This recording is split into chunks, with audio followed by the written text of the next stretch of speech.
5.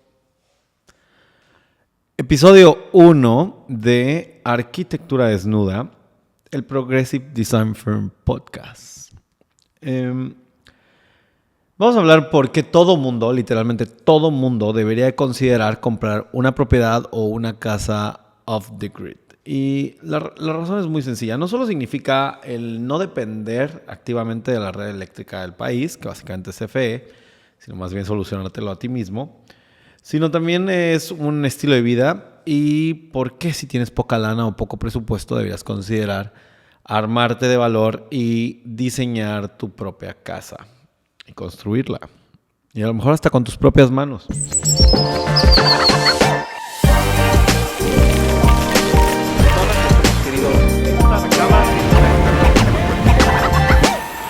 Welcome to the Progressive Design Firm Podcast. La gran ventaja de la reducción de costos. Las casas off-grid pueden ser más económicas en términos de energía, dice. Entonces puedes considerar que los costos los puedes reducir dramáticamente porque básicamente cuando vives off-grid eres como mucho más consciente de tus consumos, ¿no? Eres mucho más consciente de decir, ¿sabes qué? De hecho, déjame ver si puedo poner aquí un banco de batería solar de off-grid. Eres mucho más consciente de tus consumos energéticos, pero no solo eso, sino eres más consciente de tus consumos en general. O sea, realmente monitoreas cuánto consumes en términos de agua, porque pues, el agua no es eterna, a menos que tengas un pozo ilimitado de agua, pero la mayor parte de la gente que vivimos off-grid tenemos que comprar el agua a través de camiones de agua o bueno, si tienes manantiales o tienes recolección de agua de lluvia, también eso está interesante, pero pues al final del día tienes que ser consciente de cuánto estás consumiendo y para qué lo estás consumiendo. Como que le empiezas a entregar o le empiezas a dar un valor más interesante o más importante a qué haces con eso, ¿sabes? Es como cuando a ver, yo soy un fanático, literalmente soy un fanático de lavar ropa en mi casa, o sea, lavo. Literalmente, si el sol está con todo y está brillando, shiny, pues lo que hago, digo, es un buen día para lavar. Entonces, literalmente programo la lavada secadora desde un día antes. Cargo toda la ropa. Me despreocupo porque al día siguiente automáticamente empieza. Y la programo para que empiece a las 9 de la mañana, que el sol va a estar con todo y va a acabar. A veces son ciclos de lavado largos, 4 horas, 5 horas. Porque incluye el secado, ¿sabes? Y el secado lo hace también con energía eléctrica. Entonces, no solamente no le estoy robando como tal a mi banco de baterías energía, sino también estoy, pues básicamente sacando el mayor provecho de lo que pueden producir mis paneles, que es más de lo que puedo guardar en energía y energía en las baterías. Y esto particularmente tiene una importancia fundamental cuando tengamos el episodio, que yo creo que va a ser uno de los primeros episodios. El primero que quiero hacer, bueno, no el primero, pero el primero con algún invitado que quiero hacer es con un vendedor de bienes raíces. El segundo que quiero hacer es con alguien que nos platique un poco de cómo se escritura un terreno aquí en México en general, con un terreno de estos que ya viene hablando del episodio pasado de eso. Y el tercero que quiero hacer a lo mejor ya está relacionado a cómo generar energía eléctrica, porque los americanos tienen esta filosofía de que nunca puedes ir demasiado grande con paneles, pero sí te puedes quedar corto con baterías, ¿no? Lo que quiere decir es que si te pones literalmente a medir así demasiado cuánto quieres que produzcan tus paneles, pues a lo mejor es mejor que hagas más paneles de los que creas que necesitas, porque esa energía la puedes consumir en el mismo día, como yo, lavando y secando ropa con energía eléctrica. Entonces, ese es el tema de reducción de costos, ¿no? A la larga puedes reducir costos sacándole el máximo provecho a las soluciones que ya instalaste, que ya iremos viendo una por una en tu casa off-grid. La sostenibilidad de la construcción en una casa off-grid, dice, puede reducir significativamente la huella de carbono. Eso es cierto, pero vamos a ver qué es nuestra huella de carbono. A ver, vamos a googlear. Y dice, ¿qué es la huella de carbono? Bueno, vamos a verlo así muy rápido. Por cierto, estamos utilizando el internet, que no va tan rápido, ¿no? Pero es el internet satelital de Elon Musk, Starlink. La verdad es que sí me cambió la vida cuando yo tenía el internet de internet en casa de Telcel. Y no sé si específicamente por la locación donde estamos, que está, ¿cómo se puede decir? Off-grid, pero within reach. O sea, ni tan lejos ni tan cerca del centro urbano de Los Cabos, de Cabo San Lucas. Pero sí es verdad que una vez que empecé con Starlink, es una vida nueva, ¿no? O sea, definitivamente. Entonces, bueno, la huella de carbono, dice, representa el volumen total de gases de efecto invernadero que se producen en las actividades económicas y cotidianas al ser humano. Y bueno, habría que ver cuál es aquí habría que analizar qué tan cierto es esto. Si puedes reducir tu huella de carbono. Definitivamente sí. De entrada, con producir tu propia energía y reutilizar el agua potable que ya compraste. Pero habría que ver cuál es la huella de carbono asociada, porque una de las grandes críticas que se han hecho a los paneles solares, y seguramente que vamos a hablar de eso con la persona que venga, que nos aclara algunas dudas, es, ok, esos paneles solares que se producen llevan una tremenda huella de carbono, ¿sabes? En su producción. Y creo que además son una serie de minerales y demás que a la hora que los están produciendo o extrayendo también llevan un consumo de agua tremendo. Entonces habrá que ver, al final de cuentas, qué es más beneficioso que otra cosa. Pero bueno, al menos la huella de carbono actual pues es cero, ¿no? O sea, sí está net zero. Y yo creo que también se ayuda con el tema del agua, ¿no? Porque cuando reutilizas completamente el agua, el 100% del agua que consume mi estudio y mi casa se utiliza para otros fines, específicamente para el riego de huerto y riego de jardinería. Soy un apasionado de la jardinería, no en el sentido de yo hacerla. Debo de confesar que a lo mejor quedo a deber en ese sentido. Pero sí soy un apasionado de que se vea ordenada, de que se vea limpio. Y me encanta, la verdad, la magia que se siente de poder producir tus propias naranjas, tus propios limones, tus propios melones, sandías. ¿Qué más he tenido? Bueno, chiles de todas las variedades, piña, camote, papas, limones. Ya dije limones, pero es que tengo 3 variedades o 4 variedades de limón. Eso es absolutamente fantástico, ¿no? O sea, es una cosa increíble aún con el clima tan adverso de la baja, ¿no? Porque yo vivo en un desierto, básicamente, ¿no? Donde el desierto se encuentra con el mar y básicamente me tocó tener una propiedad off-grid y ya platicaré un poco de ese tema cuando hablemos de cómo escoger una propiedad con un agente de bienes raíces. Pero a mí me tocó ser off-grid porque me encantaba la locación del lugar, ¿no? O sea, tenía este sueño de alejarme un poco, como de desconectarme para conectarme. Y además de eso, como que sentía la necesidad, una absoluta necesidad de estar en un lugar bonito, ¿no? O sea, para mí valía más estar en un entorno chingón, con unas vistas chingonas, y de disfrutarlo, que nada más vivir a lo mejor muy cerca de la ciudad, pero en un departamento, ¿no? Que, o sea, a mí ya no me aportaba nada cuando estaba ahí.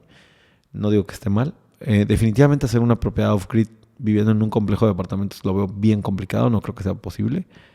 Pero si no es así, de hecho, uno de los últimos puntos que iba a tocar el día de hoy era autonomía, y decía que el sentido de comunidad, decía, la construcción de una casa off-grid puede fomentar la formación de una comunidad sostenible y consciente del medio ambiente. Y hay algunos ejemplos fuera de México de comunidades sostenibles donde básicamente mucha gente tiene este deseo de ser off-grid también. Y en ese sentido se juntan y comparten recursos y entre ellos se apoyan. Y creo que el sentido de comunidad a lo mejor con un edificio de apartamentos va a ser muy complicado lograrlo, pero gente con los mismos intereses y demás, yo creo que lo pueden lograr. Y eso está padrísimo. La verdad, no se me ocurrió a mí hacerlo. Yo lo que estoy haciendo aquí es básicamente compartir mi experiencia de cómo logré tener mi casa off-grid como arquitecto, cómo la diseñé, cómo la construí. Y la verdad es que es un estilo de vida que no cambio por nada. Y creo que todo mundo, y especialmente si te enfrentas como a una situación económica adversa y sientes que nunca vas a tener tu casa y sientes que nunca vas a alcanzar a tener suficiente dinero para comprar un lote y sientes que nunca... no sé, vas a poder dejar de rentar un departamento que además no te gusta, quiero decirte que es falso. O sea, sí hay opciones, sí hay maneras, es cuestión de buscarlas y ser muy, muy creativo en el proceso. Y creo que si logras tener esa línea, creo que lo puedes lograr. O sea, realmente creo que es alcanzable. Hay N cantidad de ejemplos de casas, de tiny houses hechas en contenedores. Yo soy un fan de los contenedores. Un primer proyecto que hice de contenedores en una tienda de conveniencia y creo que está muy padre. Se llama Friendly Market. Está en mi portafolio en progressivedesignfirm.com. Si se van a comercial, lo pueden encontrar bajo The Containers Square. Y es un proyecto que fue mi primera aproximación a los contenedores, pero también como que me despertó esas ganas. Hasta ahorita he comprado 2 contenedores y los compro para bodegas, pero la verdad es que no le veo ningún problema. Se me hacen súper bonitos y no les veo ningún problema de... Esto fue en el 2015, enero del 2015 fue completado. Tiene una historia bonita y ya la contaré en algún momento. Volviendo al tema. Qué bueno está el café, por cierto. Yo soy de los que puede tomar café y dormir como un bebé. Entonces estábamos hablando de la huella de carbono. El tema de la innovación. Bueno, qué padre que toqué el tema de los contenedores, porque sin duda va relacionado completamente con el tema de la innovación. De cómo hacer proyectos off-grid puede ser tremendamente estimulante para arquitectos jóvenes, pero más si lo viven, y cómo ellos mismos... ¿Sabes qué? He escuchado... Una vez que eres parte de la comunidad de diseño y de la comunidad creativa, como que siento que está súper interesante el hecho de que mucha gente se pone a hacer proyectos como estos tiny houses y son súper eficientes. Básicamente lo que hablábamos de como de la máquina de habitar de Le Corbusier en el episodio anterior.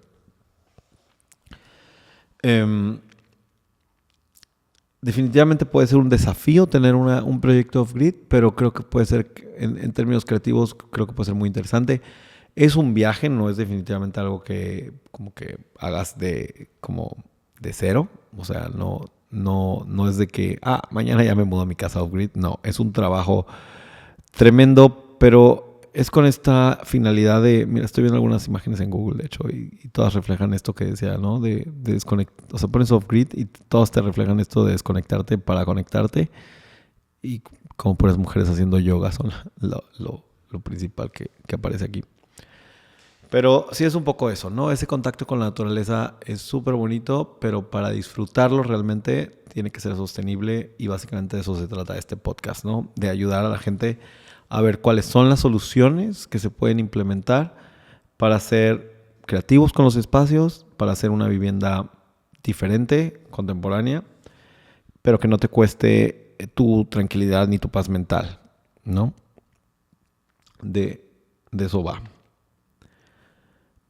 Flexibilidad. Bueno, las casas ya lo hablaba un poco con el tema de la planta libre y a lo mejor me fui un poco teórico en el episodio anterior, pero la flexibilidad de las casas off-grid más bien yo creo que se tiene que reflejar a sus habitantes. O sea, si hay algún tipo de cosecha que no está funcionando en tu región o en donde vives y no es necesario siempre que tengas un huerto, ¿no? Yo lo tengo, la verdad, como mero gusto, pero todavía voy al Costco una vez a la semana. Entonces, yo lo tengo porque me gusta ver cómo es posible crecer las cosas sin necesariamente tanto trabajo, te das cuenta también del gran desperdicio que hay, porque simplemente hay veces que los limones, digamos, no son perfectos, ¿no? O sea, sí, he tenido limón amarillo hermoso, pero a veces pues sale uno que es un poco como diferente al estándar comercial que tenemos como tan inculcado en,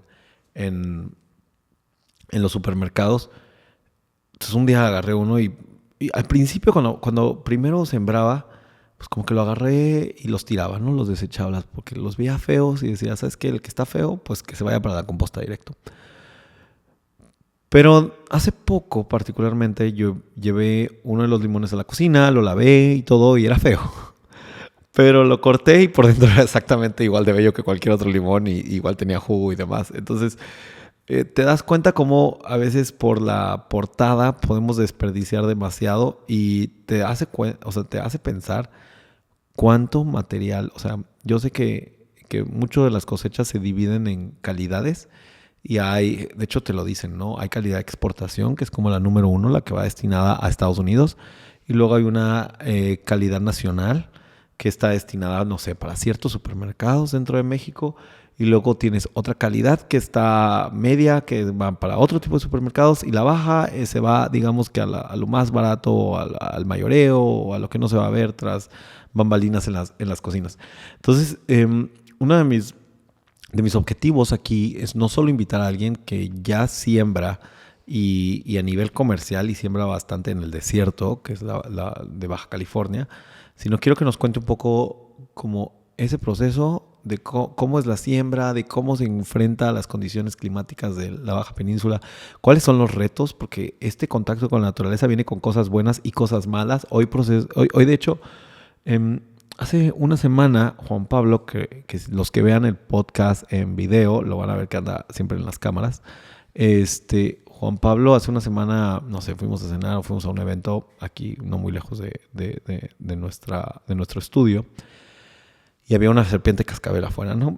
Y hoy el chico que me ayuda en la casa a hacer muchas cosas, andaba, no sé qué estaba haciendo, pero estaba haciendo algo en el huerto.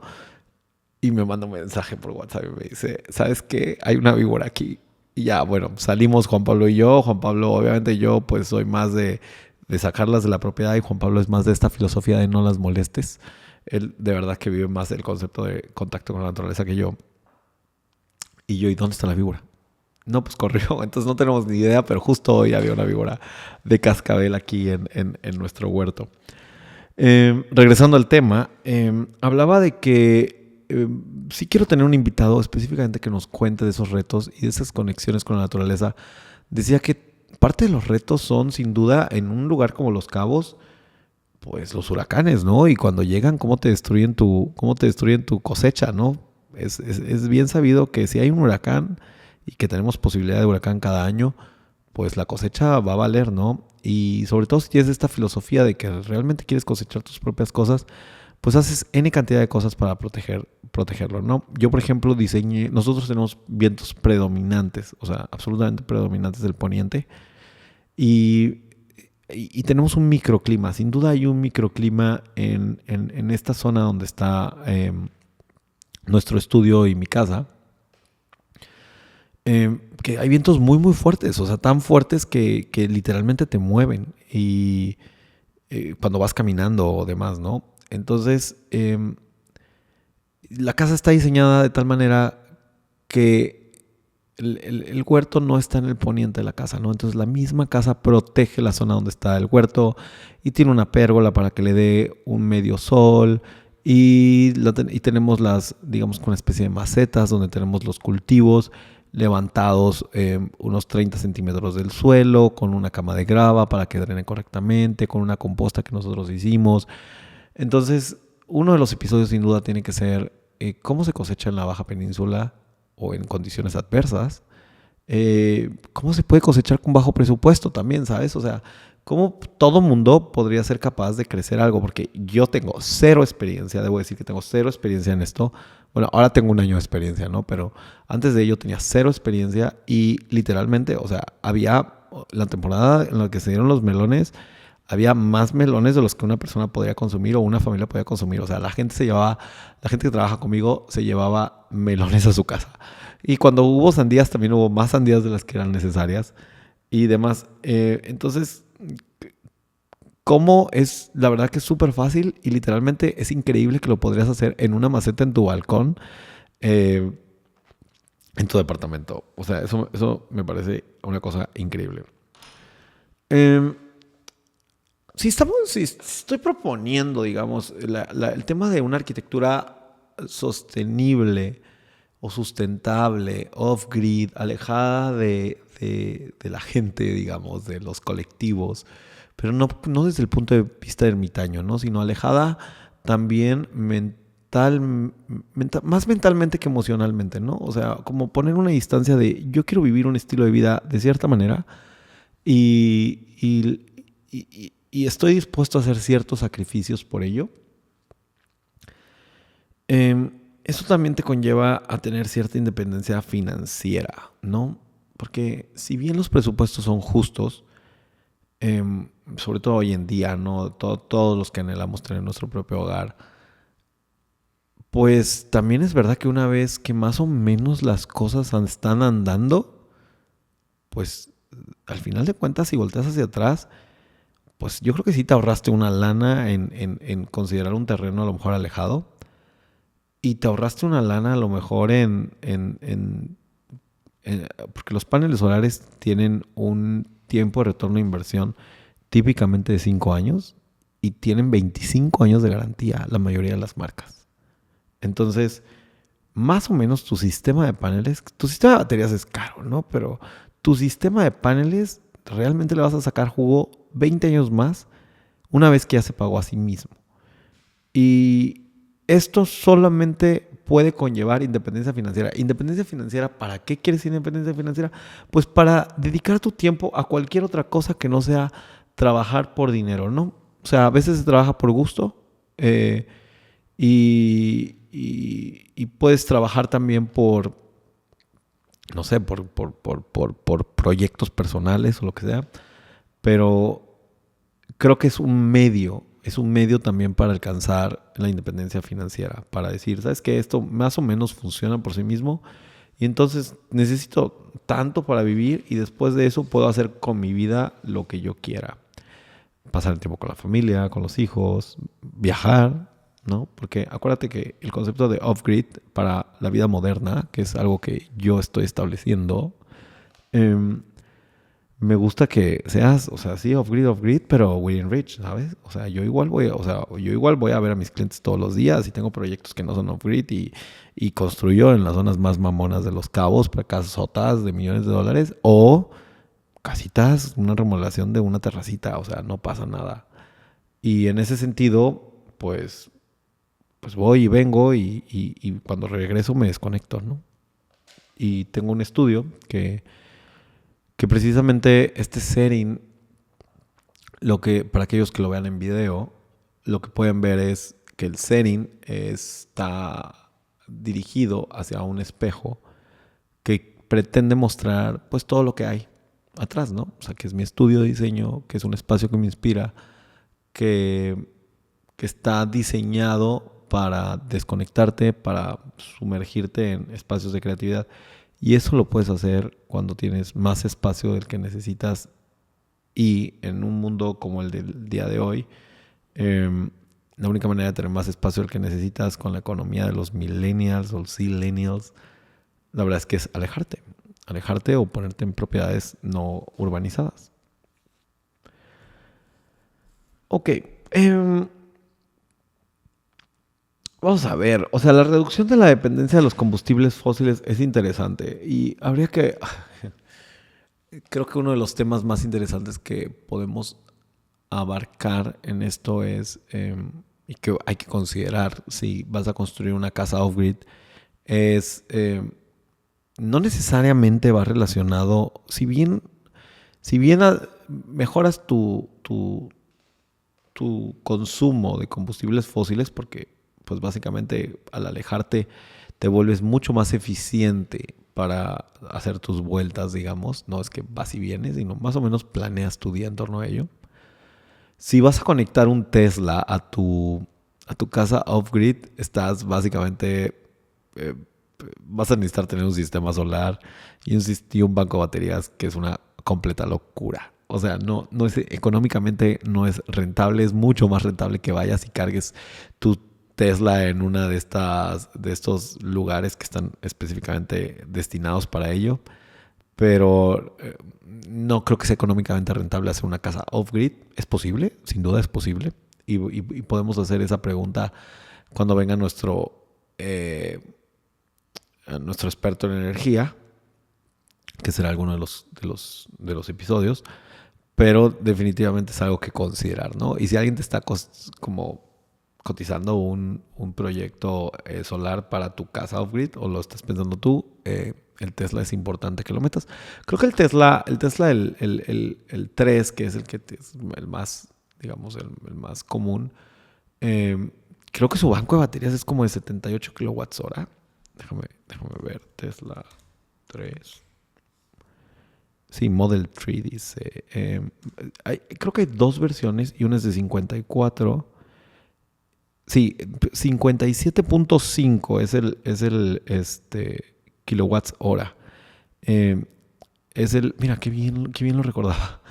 El Tesla Modelo 3, que es el más vendido de la compañía, tiene un banco de baterías de 57.5 kilowatts hora, que es un montón. O sea, para que tengas una idea, una casota, así, una casototota de súper diseño con aires acondicionados centrales y demás, te debe estar consumiendo 80 kilowatts hora.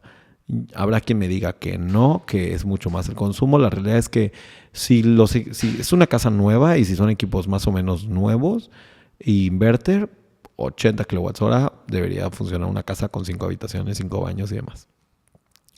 Imagínate que el que compras, el Pro, el Tesla Modelo 3, el Pro, son 75 kilowatts hora. O sea, lo mismo que consume toda tu casa gigantesca de super lujo, lo necesitas para recargar la batería del upgraded Modelo 3 de Tesla. Entonces, yo la verdad es que no creo que sea rentable hacerlo. Pero podemos discutir ese tema cuando tengamos un invitado que nos ayude a diseñar un banco de baterías para nuestro sistema off-grid. Ok. Bueno, pero a ver, si alguien está pensando comprarse un Tesla, no está pensando en irse a vivir off-grid por un tema no se está pensando en ir a vivir por un tema económico, de que no pueda acceder a una vivienda digna en el centro urbano de su ciudad, ¿no? O sea, evidentemente si te estás pensando en comprar un Tesla, pues es un tema de gusto y de estilo de vida. Lo cual es completamente válido. Creo que se puede hacer. Creo que se puede hacer incluso off-grid de alta gama. Y a lo mejor eso es algo que podríamos tocar en alguno de los episodios, porque aquí hay unas propiedades fantásticas, así literalmente fantásticas, en el rumbo de Costa Palmas, en el Cabo del Este, en la Baja Península, cerca de Los Cabos. Y son casas off-grid porque no hay cobertura de nada más. Y solo son casas frente de playa y son bellísimas. Y a lo mejor ese es un tema, ¿no? Hablar de arquitectura off-grid de lujo. Y eso es algo que me emociona también. Solo recordando que tenemos Progressive Design Firm en todas las redes sociales, básicamente en Instagram, Facebook y Twitter.